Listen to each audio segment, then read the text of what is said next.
Amara Okoye had always lived between two worlds.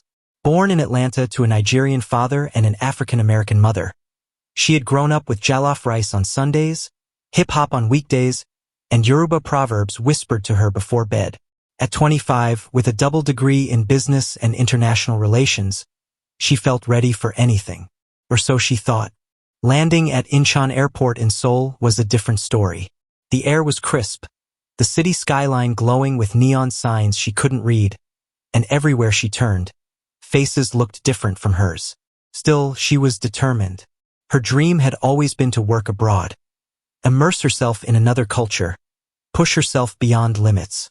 She had landed a position at Han Corp, one of South Korea's most prestigious technology companies. It was a job thousands of locals fought for, and she had beaten them to it. But there was one small problem. Han Corp's CEO, Kang Dae-hyun, was notorious. In Seoul's business circles, people whispered his name the way soldiers whispered about merciless generals. Cold, sharp-tongued, and impossibly demanding, he was said to have made senior managers cry and driven entire teams to resign overnight. Amara knew all this before she signed her contract. She didn't care. If she survived working under him, she could survive anywhere. Her first day began with a sting. The company's glass skyscraper reflected the morning sun as she entered, her curls pulled into a sleek bun, her dark brown skin standing out in the sea of pale suits. Heads turned as she walked through the lobby. Some stared curiously, others whispered, a few smiled nervously. When she introduced herself in the orientation room, she bowed slightly, speaking in careful Korean. Hello, my name is Amara Okoye. I am Nigerian American. Nice to meet you. A murmur rippled through the room. Impressed, surprised. She had practiced that line for weeks.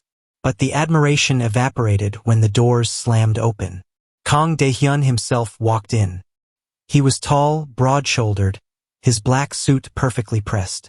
His eyes were sharp, scanning the new recruits like a hawk hunting prey. Nobody breathed too loudly. You, he said suddenly, pointing at Amara. She froze. Me? Yes, you. His voice was like ice water. Do you think this is a joke? We are not here for a global fashion show. You think speaking a few words of Korean makes you qualified to stand here? The room went deathly silent. Amara's cheeks burned. She had worked twice as hard as anyone to earn this spot. Who did he think he was? She took a slow breath. Normally, she avoided confrontation. But something in her father's Yoruba spirit rose inside her. With respect, sir, she said, her voice steady. I am not here for a fashion show. I am here because I earned it. If my qualifications are not enough, you can check my records. But don't mistake my skin or my accent for weakness. The entire room gasped. No one spoke back to Kang Dae-hyun. His eyes narrowed. For a long, tense moment, he said nothing. Then, unexpectedly, the corner of his mouth twitched. Not quite a smile, more like intrigue. Very well, he said finally. Let's see how long you last. And with that, he walked out, his shoes clicking against the polished floor. Amara sat down slowly, her heart pounding. Around her, whispers spread like wildfire. She had stood up to the iron wall himself, and survived. Little did she know, that was the moment everything began to change. The office floor of Han Corp buzzed like a hive of anxious bees. Junior employees kept their heads down, typing furiously, as if afraid a missed keystroke might summon the wrath of Kang Dae-hyun. Amara was assigned to the Global Expansion Division, a department in charge of taking Han Corp's products overseas. It sounded glamorous, but in reality, it was a battlefield. Deadlines were impossible, the workload brutal. And the boss, well, he was the boss. Amara's desk sat near the corner office where Kang ruled like a king in his fortress of glass. Every time he walked out, silence spread across the floor. His reputation wasn't exaggerated. He was curt, sharp, and terrifyingly precise. Her first assignment came quicker than expected. Okoye, he barked, appearing suddenly at her desk. She looked up, startled. Yes, sir. He dropped a file onto her table. You have 72 hours. Translate this proposal into English, analyze competitor strategies, and prepare a presentation. If you fail, you're gone. Amara blinked. 72 hours? That's 3 projects in one. His eyes sliced through her protest. Do it, or pack your things. And just like that, he was gone. For the next 2 nights, Amara barely slept. She worked through endless documents, drinking too much coffee and switching between Korean and English until the lines blurred. Her fingers cramped, her eyes burned, but she refused to give up. He wants me to fail, she thought bitterly. But I will not be his victim. By the 3rd day, she had a flawless translation, a sharp competitor analysis, and slides that glowed with clarity. When she walked into the boardroom, exhaustion tugged at her bones, but determination straightened her spine. Executives filled the seats, murmuring. Then he entered. Kang Dae-hyun. Begin, he commanded. Amara launched into her presentation, her voice steady, her slides crisp. She broke down market risks, cultural adaptations, and branding strategies with precision. When someone questioned her numbers, she defended them confidently. By the end, the room was silent, not with disapproval, but with something rarer, respect. Finally, Kang spoke. His face was unreadable. Not bad, he said at last. Amara almost laughed out loud. Not bad? After 72 hours of torture? But she kept her composure. Thank you, sir, she replied coolly. But as the executives filed out, she caught something in his gaze. Something softer, fleeting. For the briefest second, the iron wall had cracks. Later that evening, when most employees had gone home, Amara stayed behind to finish her reports. She hummed quietly to herself, an old Nigerian lullaby her father used to sing. She didn't notice Kang standing by the door, listening. His usual frown softened as he watched her. She looked nothing like anyone else in his company. Her presence was bold, radiant, utterly unafraid, and her voice warm, melodic, foreign, yet comforting. For the first time in years, Kang Dae-hyun felt something he thought he had buried long ago. Not annoyance, not rivalry, curiosity, maybe even admiration. He left without a word, but the echo of her voice lingered with him long into the night. And Amara, oblivious, kept working, unaware that she had begun to melt the coldest heart in Seoul. The announcement came suddenly. All department heads and key staff are invited to the HanCorp annual dinner this Friday. Attendance is mandatory. Amara groaned when the email popped into her inbox. Company dinners were not her scene. She didn't drink much. She hated forced small talk, and she especially didn't want to sit through an evening of Kang Dae-hyun's icy glares. But refusing wasn't an option. By Friday night, the banquet hall glittered with chandeliers, silk tablecloths, and the hum of wealthy voices.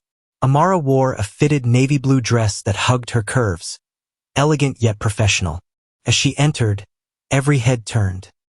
She looks like a movie star, one employee whispered. Korean society didn't always know how to handle differences. But tonight, Amara owned the room. Her confidence was magnetic. Of course, that's exactly when he appeared. Kang Dae-hyun walked in wearing a tailored black suit, his expression carved from stone. The chatter dimmed instantly. Employees scrambled to bow. And then his eyes landed on her. For a flicker of a second, something shifted. He wasn't used to anyone stealing attention in a room he entered. Yet here she was, glowing, fearless, unapologetically herself. He quickly masked it with a scowl. The evening dragged on with speeches, toasts, and too many glasses of soju being passed around. Amara, seated 2 tables away from Kang, tried to stay polite as senior managers questioned her relentlessly. So, Miss Okoye, one said, swirling his drink. How do you find Korea? Different from Africa? Amara forced a smile. Well, I'm a Nigerian American. So technically, I grew up in the US. Yes, he interrupted. But you must admit it's difficult here. The culture, the work ethic. People like you. He trailed off, his meaning clear. The table went quiet. Amara's jaw clenched. She had faced ignorant remarks before, but this one burned. I think people like me, she said, her voice steady. Bring something new to the table, and sometimes new is exactly what companies need. Some nodded awkwardly. Others avoided her gaze. Before anyone could respond, a sharper voice cut in from across the room. Enough! It was Kong. Everyone froze. He rarely spoke outside official meetings, let alone at dinners. His eyes locked on the manager who had spoken. Okoye is one of the best new hires we've had in years, Kong said coldly. If you can't recognize that, perhaps you should rethink your own position here. Gasps rippled through the hall. The manager stammered. Sir, I didn't mean. Then don't speak what you don't mean, Kong snapped. The man shrank into his seat. Amara's eyes widened. Kong had just defended her? Publicly? The room buzzed with shock. The iron wall never defended anyone. Amara caught his gaze across the tables. His face was unreadable, but his eyes held something fierce, something protective. For the rest of the evening, whispers followed them both. Did you see the CEO defend her? He never does that. Something's going on. Later, as the dinner ended, Amara stepped out onto the hotel balcony for fresh air. The Seoul skyline glittered against the night sky. She inhaled deeply, letting the cool breeze clear her mind. Then she heard footsteps. You shouldn't let them get to you, Kang's voice said behind her. She turned, startled. Excuse me? He stood there, hands in his pockets, his usual icy expression softened by the night. That manager was out of line, he said simply. Amara raised an eyebrow. And since when do you care about fairness? You've been harder on me than anyone else. His jaw tightened. That's different. Is it? She challenged, stepping closer. Or do you just enjoy breaking people down? For a moment, silence stretched between them, heavy and electric. Then, unexpectedly, Kang's lips curved just slightly. You're the only one who dares talk to me like this, he murmured. Amara's heart thudded. She opened her mouth to retort, but the words tangled. His gaze was intense, almost burning. For once, the iron wall wasn't ice. He was fire, and she wasn't sure if she wanted to step back or fall in. Monday morning arrived with chaos. The global expansion division was in a frenzy. Hancorp's biggest international client, a U.S. electronics distributor, had suddenly threatened to pull out of a multimillion-dollar deal. Something about miscommunication, faulty translations, and cultural insensitivity. Executives panicked. Departments blamed each other. The tension was so thick it could strangle the air. And at the center of it all stood Kang Dae-hyun, his expression thunderous. We cannot afford this loss, he barked in the emergency meeting. Who handled the communications? A trembling manager stuttered. The reports were translated last minute, sir. There might have been inconsistencies. Kang's glare silenced him. Then his gaze shifted straight to Amara. You, he said. Amara blinked. Me? You're fluent in English and business strategy. You'll go with me to fix this. Now. The room gasped. No junior employee had ever been summoned to stand beside the CEO in a crisis. Hours later, Amara found herself in a sleek black car with Kang, racing through Seoul's traffic toward the video conference center. She clutched her tablet, nerves buzzing. Why me? She asked finally, breaking the heavy silence. Kang didn't look at her. Because you understand them. The Americans. Their way of thinking. Their directness. She smirked. You mean you need someone who won't scare them off by glaring? His lips twitched, almost a smile. Perhaps. For a moment, the air shifted. Less hostile, more charged. The meeting began brutally. The American client's representatives were furious, throwing accusations across the screen. Your last proposals were offensive. You ignored our cultural notes. If this is how Hancorp treats partners, we're done. Amara stepped in before Kang could unleash his sharp tongue. Mr. Stevens, with respect, she said smoothly, her American accent crisp. There's been a serious misunderstanding. Hancorp values this partnership. The previous documents didn't reflect our true intentions. Let me walk you through the corrected analysis. She clicked through the slides she had reworked on the drive over highlighting cultural sensitivity strategies, localization efforts, and better market forecasts. Her confidence was radiant. She spoke with authority, empathy, and clarity. The Americans, who had entered the call fuming, were now nodding. Kong sat silently beside her, watching. Every sharp retort he would have made melted away as he saw her command the room. When the meeting ended, the Americans agreed to give Han Corp another chance. The deal wasn't saved yet, but it was back on the table. The Seoul executives erupted in relief. But at that moment, Kong wasn't thinking about contracts. He was thinking about the young woman beside him, her fire, her brilliance, her refusal to break under pressure. On the ride back, the car was quiet again. But this time, it wasn't uncomfortable. "You were impressive," Kong said finally.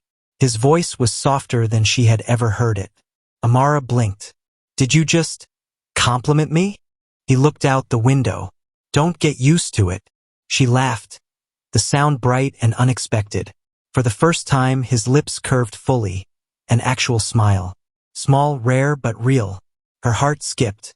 For a second, the Ice King didn't look like a ruthless CEO. He looked like a man. But just as warmth began to bloom, the car screeched to a stop at a red light. Outside, a crowd of reporters swarmed, flashing cameras at the tinted windows. "CEO Kong, who's the woman with you? Is she the new face of Han Corp? Are you dating?" Amara froze. "Dating?" Kang's expression darkened instantly, his protective instincts flaring. Without thinking, he reached over, pulling her slightly closer so the cameras wouldn't catch her face. Her breath caught at the sudden nearness, his hand firm on her arm, his presence overwhelming. The world outside screamed with chaos, but inside the car, everything was still. Amara's pulse raced. Kang's jaw clenched, his eyes burning with something he hadn't let himself feel in years. It wasn't just admiration anymore. It was something far more dangerous. By Tuesday morning, Han Corp was buzzing like a hornet's nest. Someone had leaked the photos. Images of Kang Dae-hyun's black car surrounded by reporters were splashed across gossip blogs. Grainy shots showed a woman's silhouette inside. The headlines screamed, "Han Corp CEO seen with mystery woman. Is the Ice King finally melting? Foreign employee spotted with CEO Kang. Romance or scandal?" Episode 1 ends here. The next episode comes up soon. Thank you for watching. If you enjoyed the story, please leave a comment. Also like, share, and subscribe to my channel and click on the notification icon so that you will get notified whenever a new story is uploaded. Episode 1 ends here. The next episode comes up soon. Thank you for watching. If you enjoyed the story, please leave a comment. Also like, share, and subscribe to my channel and click on the notification icon so that you will get notified whenever a new story is uploaded.